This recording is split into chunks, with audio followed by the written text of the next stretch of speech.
എന്തിനായിരുന്നു അയ്യപ്പ സംഗമം? എന്തിനായിരുന്നു അന്തംകമ്മികളെ നിങ്ങൾ അയ്യപ്പ സംഗമം നടത്തിയത്? കാരണം അമിതമായ മുസ്ലിം പ്രീണനം നടത്തിയപ്പോ മുസ്ലിങ്ങളൊട്ട് വിശ്വസിച്ചതുമില്ല, കയ്യിലുള്ള ഹൈന്ദവ വോട്ടുകളൊക്കെ ചോർന്നുപോയി. ലോക്സഭാ തെരഞ്ഞെടുപ്പിലും അതിനെ തുടർന്ന് നടന്ന എല്ലാ ഉപതെരഞ്ഞെടുപ്പുകളിലും വമ്പൻ പരാജയം പാർട്ടി ഏറ്റുവാങ്ങിയപ്പോഴാണ് CPM മനസ്സിലായത് തങ്ങളുടെ ഹൈന്ദവ വോട്ടുകൾ മുഴുവൻ ചോർന്നു പോകുന്നുവല്ലോ. അപ്പൊ ഹൈന്ദവ വോട്ടുകളെ തിരിച്ചു പിടിക്കണം. അപ്പൊ അതിനെന്താ വഴി? അപ്പൊ ഞങ്ങൾ വലിയ വിശ്വാസികളാണ്.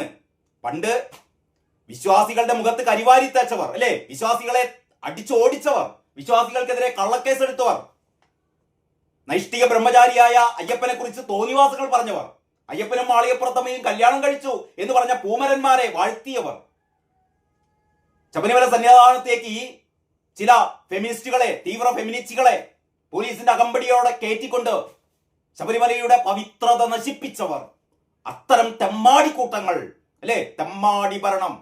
പിണറായി വിജയന്റെ ഭരണത്തെ നമുക്ക് വിശേഷിപ്പിക്കാനാവുക തെമ്മാടി ഭരണം എന്നാണ്, അല്ലെ? The gangster state. പശ്ചിമ ബംഗാളിനെ കുറിച്ച് ഭൗമിക് മുഖോപാധ്യായ എഴുതിയ പുസ്തകമാണ് ഗാങ്സ്റ്റർ സ്റ്റേറ്റ്. തെമ്മാടി ഭരണത്തിന്റെ